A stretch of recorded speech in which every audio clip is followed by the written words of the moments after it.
Yeah, lekker, bro. Alrighty.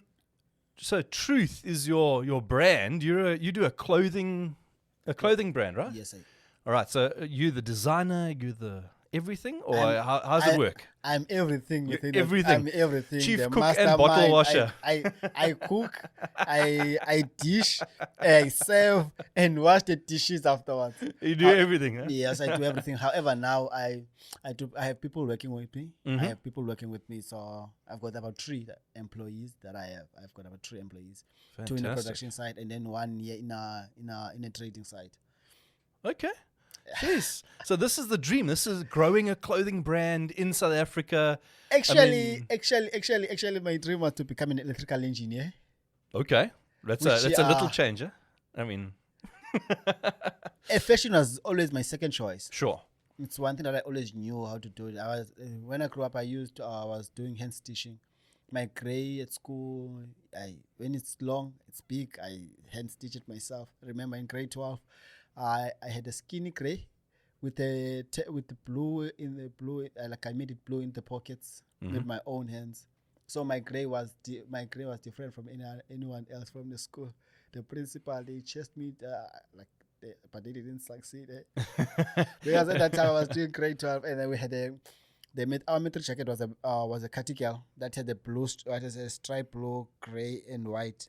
So I this blue matches my cardigan, and it's still the blue was the part of my uniform at school. So I Why not, eh? why not? You got to stand out a little bit, huh? Yeah, I did. It was not a little bit, it was a lot. Because remember, this one guy at school with a different grade from anyone else in the school. That's not.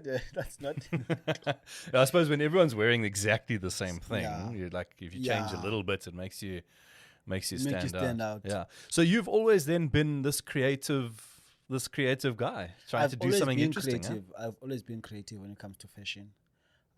That's I can say.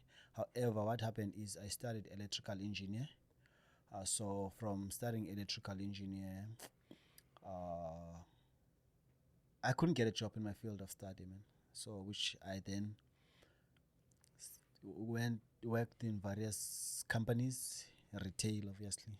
You're not Hey, qualified. everyone's been there. Everyone just goes retail when they're not qualified. Yeah. But however, it is a great platform to start. It's a very quite good sector or industry for startup, because it's where everyone learn to get their own salary, how to relax, and how to utilize their money and all that stuff. It gives the people the basics. So yeah, it's not just for people who are not qualified, but it's however. And the one that I was working for, it's developed its employees. So pick up to the retail sector, I'd say. So I work in various sector, and then I completed my studies in 2016. Then I then got a chance to work in the field on 2018, March 2018. But I only worked there from March till November, simply because I was not happy with how they did things. However, we were on a learnership.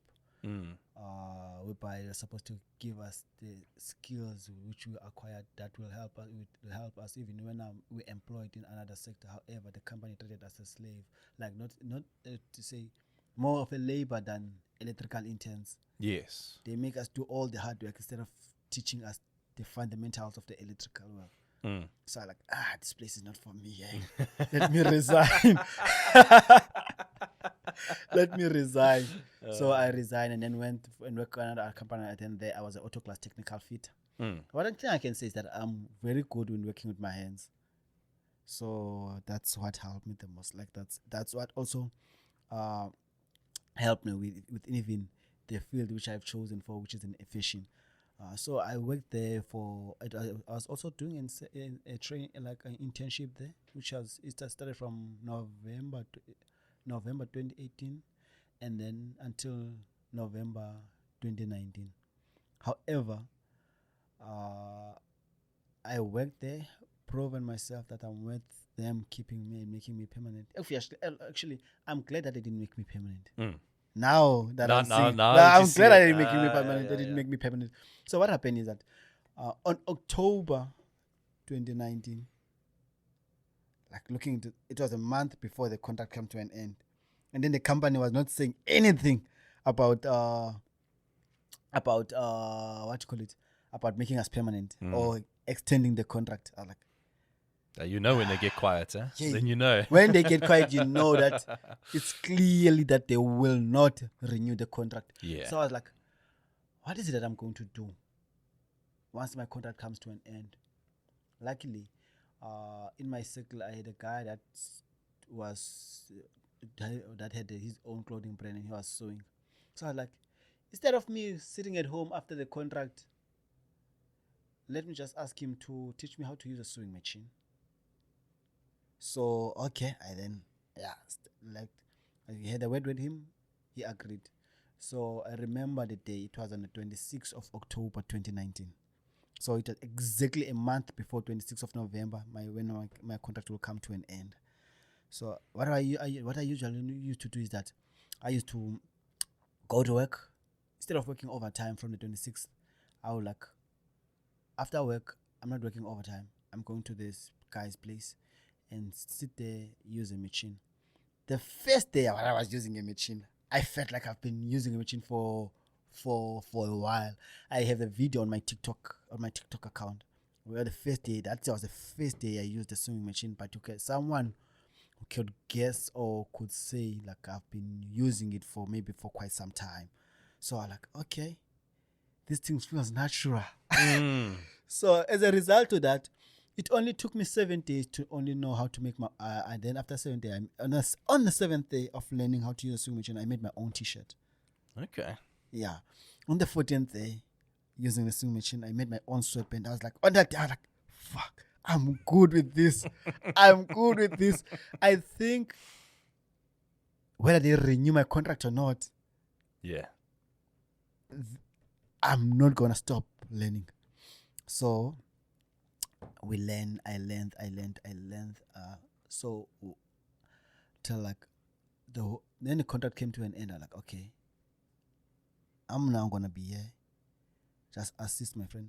And when I was assisting him, I wasn't getting anything or any money. So people were asking me, kept on asking me, like, why are you still here assisting this guy? Even when I was like mastering my skill, like in that level, like as much as I'm using the machine, then my skill develop. I'm becoming more. People are like, why are you still assisting or helping? Like people who are close to him that knows that I'm not paying and I'm not getting paid. That like you guys don't know the envision that I have for myself in this industry. As much as I'm here, but my dream is to own my own clothing brand now. Now that I'm here, is to own my own clothing brand and also to become a fashion designer. I don't want to start something so that I can be a tailor, not to do alteration and all that stuff. Yes, even if I'm doing that, but that's not one thing that I want to. I want to have my own clothing brand, like be a fashion designer, and everyone laughed. Speaking of laughing, everyone laughing. I remember while in the process of assisting my friend, I kept on asking. I was creating a relationship with the guys that were in his space. Look, I asked this guy, how long does it take for one to master this craft? His answer was like, it depends how weak you are. How weak you are. Is that the answer that you can give someone? Well, yeah, I think so. No, I think so, huh? Because, I mean, I look in my industry, right? So I work with computers. Yes. And the guys go, yo, Des, I want to come work with you. So I go, okay, what do you know? Nothing. So, okay. And then they go, how long do you think it'll take? And I thought, well, it depends on you, mate. Are you going to spend 3-4 hours a day after work watching the videos to learn? Or are you just going to come at 8 o'clock, leave at 4:30, and then go home and watch Netflix? Because if you're that guy, then it's going to take you a long time. But if you're the guy that's watching the videos every day and doing the learning and doing the courses, and well, it's going to go a lot quicker, don't you think? You see, that's a perfect answer you can give to someone who's learning. For sure. Because that person, you're giving that person a hope that if you do A, B, C, and D, you'll get this quicker. However, if you do A, B, C, and D, you will go home and watch Netflix. Then it will take you time. Yeah. However, that guy he said, it depends how weak you are. And then we went on and carried on and do his work. But the funny thing, the same guy who said that to me, is sometime now calling me, asking me if I do have a job or not for him. It happens. It happens. And then he didn't say that in a sense of like in a way of maybe he wanna encourage me or stuff. As a matter of undermining and all stuff. And then he was still new to me all that time at that time. Yeah. So I kept on learning up until the COVID time.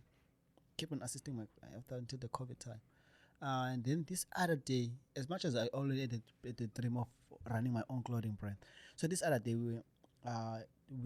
COVID hit on March, and then because no one was allowed to go anywhere, I had to stay at home for April, May, mid-May. I'm in the hood, so I can't stay at home. It's gonna drive me mad. And then we were looking for soldiers. Which direction that they went? I knew they could not fill the whole location at once.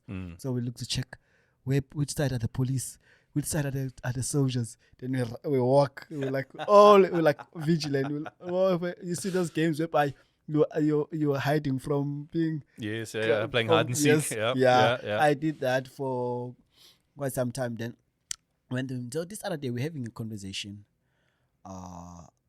about how we grew up, about our upbringing. And then we came the concept of vukuzenzele. I'm like, what? He was like, this is the word that you can use for your brand. I'm like, yes. And then the slogan. What does that mean? Vukuzenzele. Wake up and hustle. Oh, I like that. Wake up and hustle.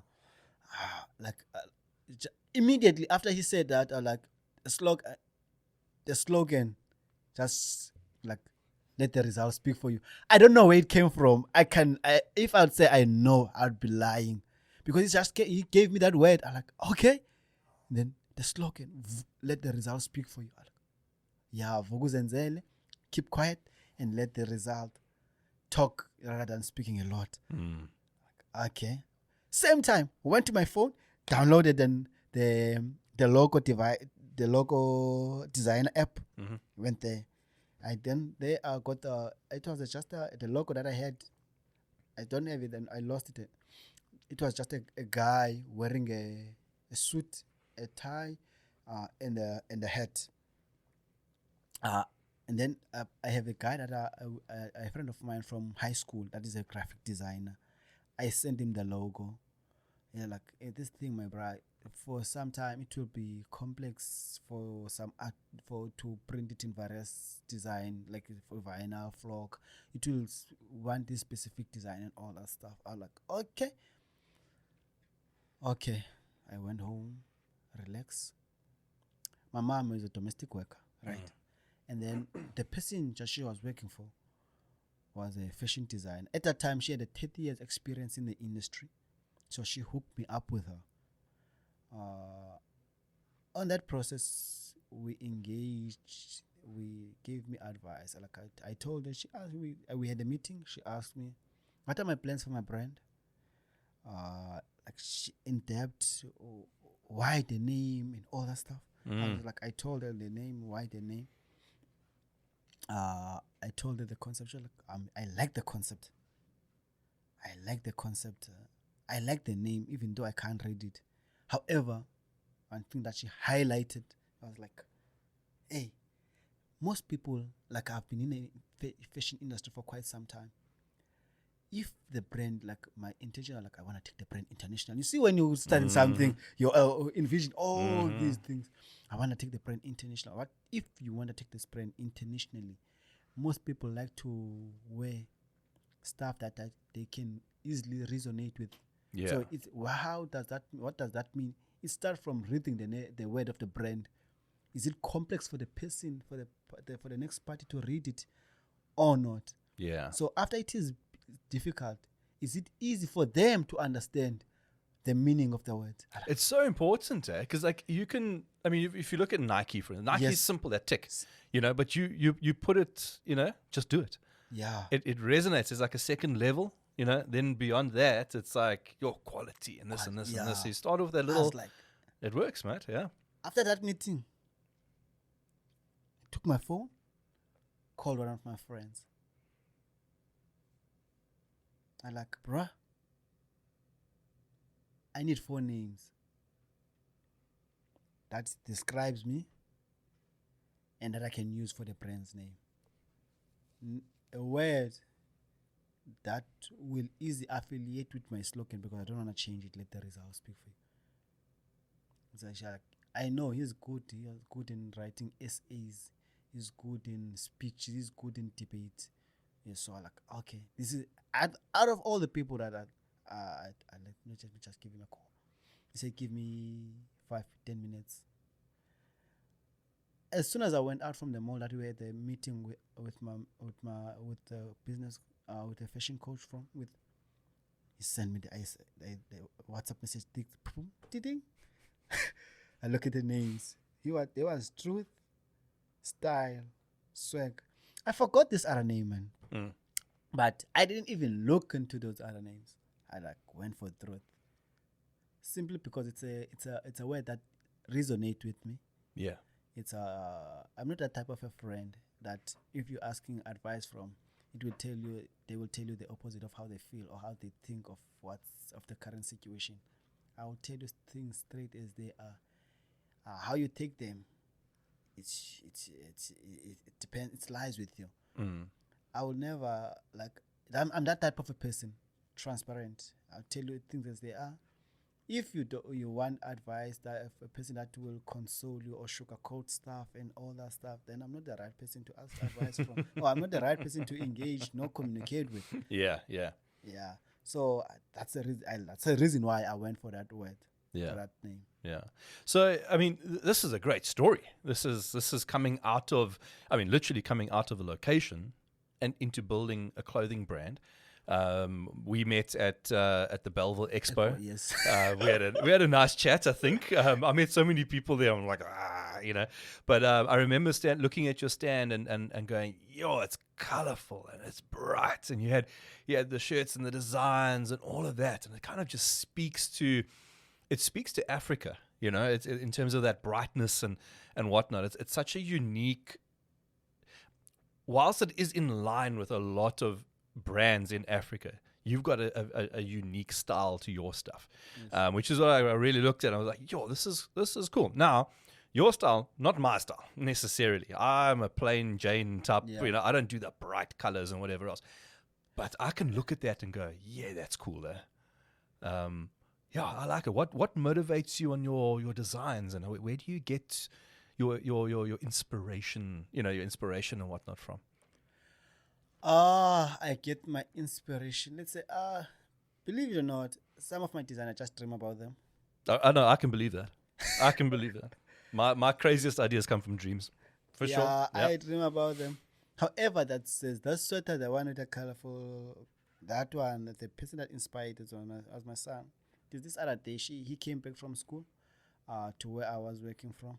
He was always, while I was still running the place in Philippe Village, he always after school come to my place. But now that I'm busy, I'm all over the place. He just goes straight home. So this other day we went, and then we were in that other office, and then he made a drawing one with a varied colors on a mixture of colors. I look into that design. It was just it's not a design. It's something that's quick when a person can look into it and then think that I can make something out of. He combined the colors in a very, very nicest way. I fuck. How about let me just do a sweater like this for him, and then see how it will turn up. I made it and then with me, when I came, I'm running a streetwear clothing brand. When I came into the industry, I came with the reason. What I wanted to do was to make a unique streetwear line that got different design from the streetwear brands that are existing. Most of the brands, they you find them. They've got a sweater, a hoodie, a t-shirt, a golf tee, a cap, beanie, and a bucket hat. But with just different logos in the same style, same quality, same everything, but just different logos in there. So with me, I wanted to have same quality, if not high, different style, but a type of streetwear brand that will not just even someone from abroad, someone from Africa, someone from each and every part of the world, which they can come and feel and easily like, look, I want this. And when they're wearing it, they can feel themselves into this product, like they can comfortable. So I always imagine that when I'm doing my product, I'm putting myself in the shoes of my customers, in the shoes of the people that I'm making clothes for. And some of my product are inspired by what I see. Like I look into around, like sometimes I just go out and see how people dress, what they like, and others. When I get into the fabric store, like when I get into a fabric store, just the texture or the feel and how the quality looks like is like becomes exactly determine the type, the decision, what product am I making out of that material. I like it. Yeah, I like it. That's the creativity that I think your industry has. So like I'm not that kind of creative guy. Yes. If you look at We are in two different sectors. We're very different. But like if you come to my wardrobe, you'll cry, bro. You'll cry. I like a black shirt. Yes. I like my blue jeans or my black jeans. I've got the plainest shoes. When I go looking for stuff, I look and go, hey, wear the shoes without the logo. Look. So I'm very plain, but every now and again, I'll find something that's me, and then I like it. When I move into this area, like I've got a store here in Strand Street, in the corner Strand Street. When I came into this area, I went around and looked into the various people like around industry.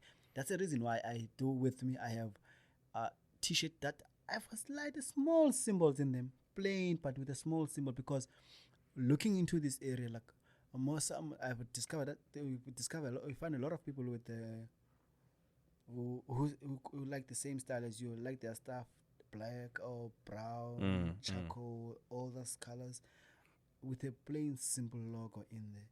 So that's one of the I've got two designs of my logo that I'm currently using in this area. It's a simple one, and there's the one that with the artwork, of course. So I discovered that there are people who like that such stuff. So I like, okay, if I wanna tap into the market in this area, this is one thing that I need. I'm not shying away from how I'm normally making my clothes. However, it's the same quality, same style. However, reduce in terms of how big the print is and so you're adjusting to your client base. That's at the end of the day. That's the reason why, like, I'm a streetwear brand, but a streetwear brand that does customize in a classic way. Yeah. So where does customize come into this situation or scenario? You can come to me with a design of your choice, and I make it to you. I make it for you. I'm a streetwear, and then now that I'm in this area, I cannot come into this area knowing exactly people that lives here, like their stuff without a symbol, with a small symbol, and then come with a product with a big print on it. That means I'm not catering for the demographic that I'm in. So in order for me to attain or to get customers that are based here and to retain them after getting those customers, I need to make sure that I'm doing what they like. Yeah. So that they could come back and then refer people to me. Yeah. Yeah. That's yes. 100%. I can have a variety of my design displayed. Nah? However, what I need to do is to have what Babel requires, what Babel needs. I'm here to solve a problem, and the problem that I'm here to solve is to make sure that I am making my product based on my customers' needs.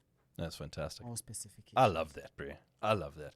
What are the so when I look at different industries and whatnot, there's always problems in terms of lots of stuff. And within South Africa, the clothing industry, textile industry is tough. Like, I know it's tough. I've seen so many companies that are going bankrupt at the moment, big guys, that are in huge trouble and whatever else. What are the challenges that you're facing, like within your company? How are you? What challenges are you facing, and how are you, pushing past them? everyone understand that with the economy, let's just speak for let's just take it draw from everything that's taking place around the world, the wars and stuff. Material is becoming expensive, right? So, and everything, not just material, everything becomes expensive, and then people are now prioritizing like, I need food. I need this. Dude, it's literally that. Yeah. Am I going to eat or am I Am I going to gonna wear b- something nice? yes. Yeah. So I'm with you. people, instead of buying more for clothes, they're buying more for. Yes, clothing is a need because no one can just go walk around naked. Yes. You No get one arrested can. for Yes, that. you get arrested for that. That's a crime. So, with the type of stuff I'm doing, so what I discovered that there are a lot of people. So what challenge that we're facing in are sales. So how to keep the business running? Everyone in a business needs sales. Everyone in the business needs sales. So what I've discovered, as the brand continue to grow, there are more people that are inspired by it, and there are more people that just want to come into a sector, right? So I've got my own production equipment. I've got my own branding equipment. So okay, these guys, they want to start their own clothing brand. Good. So there are few people that are buying their designer product and all that stuff. How to make money is shift. Firstly, the target market was more often individuals, people that's buying and out. Like, okay, now I've changed the narrative. Focus more into people's brand who want to start up brands, organization, companies making a. No matter they say food is important, but every company needs uniform. 100%. Every organization needs uniform. The brands that I want to start, the people that want to start their own businesses in the branding industry, they need suppliers. So I'm there. You want a branding? I'm there to brand for you. You want me to produce for you, and you've got your own branding equipment. I'm there to produce you those quality t-shirt. However, with my t-shirt, what we have is they're different from the other retail suppliers of t-shirts, because what they like I've just discovered, there's something recently, I think about 2 weeks ago, there's someone actually specified to me. With me, I don't like to wear a t-shirt that if I'm wearing it going to show off something underneath. So I've discovered there's a lot of people that don't like that. They like their t-shirt with a neckline that is carved into the neck. So and I'm making that crew crew neck as opposed to the V. Yeah. So what I'm doing most of those. So now, which is that discovering that there are a lot of people who are doing that. They're like, now moving. I'm going to produce more of a bulk into those. I was all producing bulk for the brands on custom, like on order based merit. However, now what I've just realized that there are a lot of people that want this. Why not create a bulk and then sell plain garments? No, so I'm moving more into selling plain garments for organization, brands, and yeah. That's fantastic. Because the reason that most companies now are shutting down is because there are no customers. And then some people, one thing that they do, they're not producing for themselves. They have got a third party. So what I've tried by all means to run the whole value chain of my company. Running the whole value chain, which is the money is circulating around the space. When they're branding, I'll just go there, pay for my branding, boom, production, close for my production, and then it's just circulate from different accounts. That is fantastic, man. You've got a good plan here. You've got a solid. It seems like you've got a very solid business sense. You understand your market, where you're pivoting to different things and going, there's a chance here I can go there. And the thing is, I've been like, when I started, I didn't have a business knowledge, no fashion knowledge. So to get the information, I sourced the information. So YouTube, like you say, you teach someone something. If they don't, when they get home, they go and sit at home, watch Netflix, watch movies, watch all that. They're not going to get the grasp of what they did. They're not going. Not so long ago, a lady was asking me about it. Like they want to learn how to sew. I was like, I've got the lessons for a sewing lesson, which are for 5.5 for the duration of 3 months, but 50 lessons, and it's 2 hours per lesson. and she's working. She was like, I want a part-time.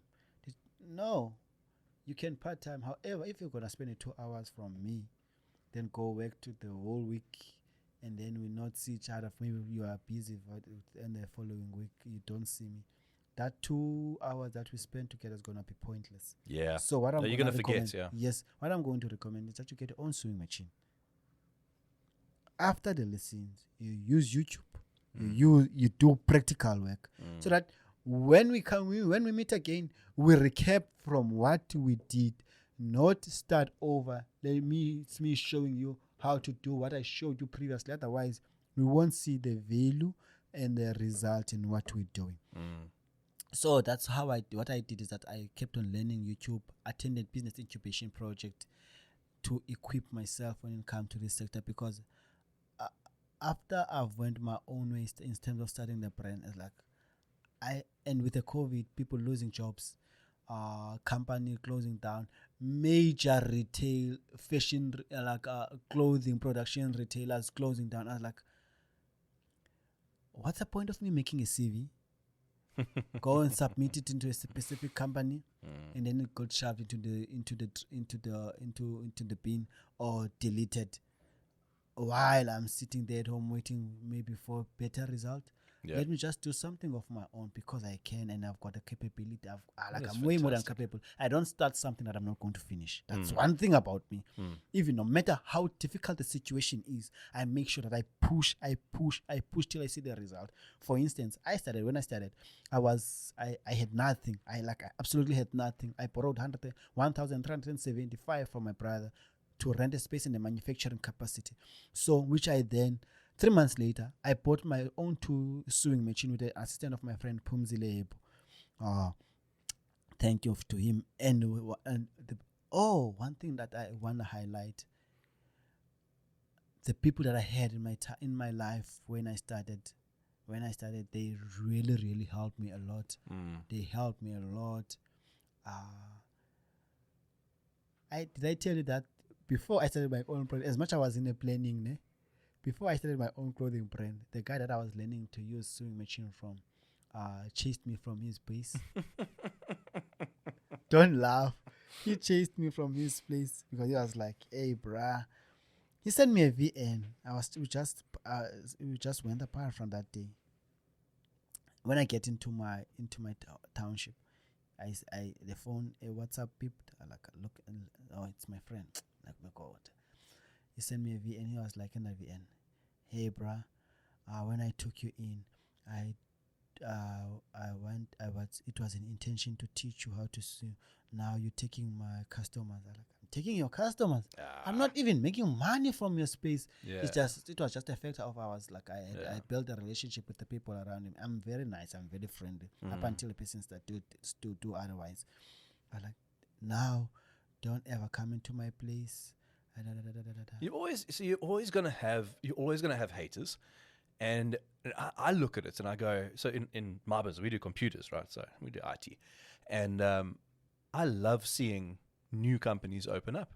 I love it. Competition breeds innovation. Yes, it breeds innovation. So you're sitting there and you're going, and we help out smaller companies when we can, and we are also helped by bigger companies. So just before you came in, I was on the phone with one of my guys in Joburg. He sends me work because he's a big company and we're a smaller company, but he doesn't see me as competition. No. He's like, I want to grow you so that you can look after Cape Town the way I look after Joburg. Oh, lekker. Then he says to me, maybe you must open a branch in Joburg too. Then we can use you here. That's why. Come on. That's why even with the people, those who order stuff from me, like those brands who are startup brands, what I do with those that allows me, I give them advice. Look, this is where to go. This is what to do. Never to save cost. This is what you need to do. There's this other guy from Delft, Sanele. He has his own clothing brand. What I'm currently doing with him is that I'm just, for now, I'm teaching him how to do brand, how to press, how to cut, and everything. And the next thing, I'm going to teach him how to use a sewing machine. It's fantastic. And the thing about life is that I don't know why am I going to be next, or what problems am I going to come across with, And then what will be my downfall? When that time comes, when that time hits, I will need the same people that I'm working with currently. I might pass away. I've got a son, I've got a family. By doing good to others, maybe someone out of the people that I'm assisting will come and say, like, because of your father, or because of your son, because of your brother, I cannot let you go on like this. Look, this is an opportunity for you. Do this and then see where it takes you. Yeah, in my very first episode, I had a guy called Joel Kaplan come on the show, and he was the very first one, right? And he said this little saying: "Your network is your net worth." Yes. Yeah, bro. And yes, bruh. It speaks to me, yeah? Because, like, I mean, you saw, I don't know if you saw the way I was running around that expo. Yeah. I spoke to everybody twice. I make sure. Twice, bro, because you know. And now, I mean, you saw Annie Olafua, who got up and spoke. She was one of the speakers there. We're busy doing business. There was another guy there. We're busy doing business. There was another oak that I spoke to. We're talking about doing business. Like, it's amazing. You build that network, and then it comes back, you know. And there's some other people that I'm just helping them out, you know, where they've come to me and said, "Hey, Des, I'm having a problem. I can't afford to pay you, but can you just help me a little bit?" Hey, sure, bro. I've got half an hour or whatever. I'll help them out quickly with something or whatever else. Or they ask for some advice. Lekker, yeah, of course. That network, without that, you're done. You're done. Because you can't stand by yourself. You might be brilliant, you might be smart, you might be creative, you like all these things. But alone you can achieve much. But when there's 4 minds, 4 people, the 4 people who are creative, 4 people who are smart, 4 people who are innovative, 4 people who are hardworking, look at those results. 100%. Look down, you 300% plus. Yeah. 300% plus on the load of work that you would have done when you are alone. Yeah. So those are the things. Yeah. So that's when when he chased me, that's when I borrowed that 1,375. Then afterwards, 3 months later, I bought the 2 equipment. Started working from my bedroom. Yeah, that's the way, bro. That's the way to start. Yeah. Like most businesses, they believe that to start a business, you need the funding. Oh, funding's great, but funding can hurt you. Yeah, because you get lazy. You're like, yo, I've got all this money now. Why must I work with all this money? Yeah. So I went to my bedroom, did the work there. Like I said, my circle helped me a lot, because from the day one, after I told them about what happened, from the day one, renting from a place I was renting a space from, that week, I felt like I've been in the industry for quite some time. I shared the logo. I shared everything. Like, I'm working alone now. This is that and that and that. This is what I'm doing. And everyone shared on their status. I love it. Like, bear in mind that time when everyone is sharing that I'm doing all the things that I was posting. I couldn't cut a thing. I couldn't cut a thing. Yeah. I couldn't cut a t-shirt as much as I could assemble a t-shirt and manufacture the t-shirt. I couldn't cut one. I went to YouTube. So look and how to create and how to cut and create pattern. Then they put when they're placing their order, like, okay, I'm taking the order, take the measurement. Yeah. And then we work. And back in my mind, I was like, if you did it wrong, where are you going to get the money to make this thing again? So dude, I'm with you, man. Where are you going to get the money to make this? So I worked from home from 2020. December 2020 till April 2022. Then 2020, because of the load of work, my bedroom couldn't handle my load of work. On May 2022, I then moved to Philippi Village. That's where I'm doing my manufacturing for. There, I moved there with 2 used swing machines. Now shipping, now nothing. But now my space is full of machines there. Love it. And I've got a branding equipment with 2 employees working in that area, in that Love side. it. And then 1 year in Bellville. So that is cool, man. From an electrical engineering field to a fashion. And I dig it. That's a true story. That's at the end of the day. So that's a proper. We call it rags to riches, because it works well for you. All right. I ask everybody that comes on my podcast, right? Because this is the Grow a Pair podcast, right? You know the saying, grow a pair, grow a pair? No. Yeah, you don't know it. No. Oh, okay. So this is going to be tough. So this is maybe a white thing, right? So if my dad said it to me once when I was a youngster, and I was like, oh, but this is so hard. And he's like, grow a pair. Come, go, do it, So I always ask people, what does growing a pair mean to you? And so it might be a bit tough if you've never heard of the thing, but what is that thing? Because we're running out of time now, so we're going to close off with this last little bit. But what does if you can answer, let's see where it goes. Okay, I will try. But what does growing a pair mean to you, at least? Growing up, to me, it means moving from where I was to where I want to be. Remember, a pear, it starts from the seed to is it a fruit or it's to a fruit? Yeah. Yes, I mean the pear, pear is a fruit. It works. So into a fruit, which is it started from a seed, which is nothing someone can eat. Then now into a fruit that someone can eat. So for me it means starting from where I was with nothing to where I am and to where I want to be. Love it. Brie, thank you so much for coming on the show. I've enjoyed the heck out of your story, and I think we'll talk again. We'll see what business there what business there is and whatever else. I think it's great. I'm really hoping that this will push some people towards you. We'll put your website and all your socials and everything in the description, and so people can find you. And yeah, man. Thank you so much for coming through. Thank you for inviting me. Absolute pleasure, I've man. enjoyed this conversation. Like it's natural. Yes. Just a gel, like flowing. Yeah. Not those question answer. Answer. Mm-hmm. What did you do? It's exhausting. Like that's why when you say you've been invited to the podcast, I'm like, okay. I don't want to even ask for the questionnaire. I will see as long as what you're going to do there is just talk about you and your business and how you want how to proceed for going forward. Like, okay, cool. I don't want questions. Nice. I don't want questions. That's exactly how I like those it. questions.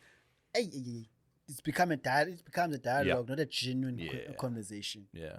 Nah, thank you so much, and all the best to you. I'm keen to see how you grow and everything else, and maybe we'll collab on some clothing that's going to be uniquely theirs. Actually, your office is not far from me. Not far. It's not far because we here just here. You see Spa. Yes. We opposite Spa. I know exactly where you are then. Yeah. Okay. Cool. We opposite Spa in the place that on our old post office. Yes. Salam old post office. Okay. Lekker. Cool. Because thanks. I just saw you while I was coming here. I'm like, "Aye, man. Yeah, that's close. It's not far from my store." I'll definitely come past sometime. I'll pop up at times. Sweet. Lekker, man. Alrighty, guys. Cheers.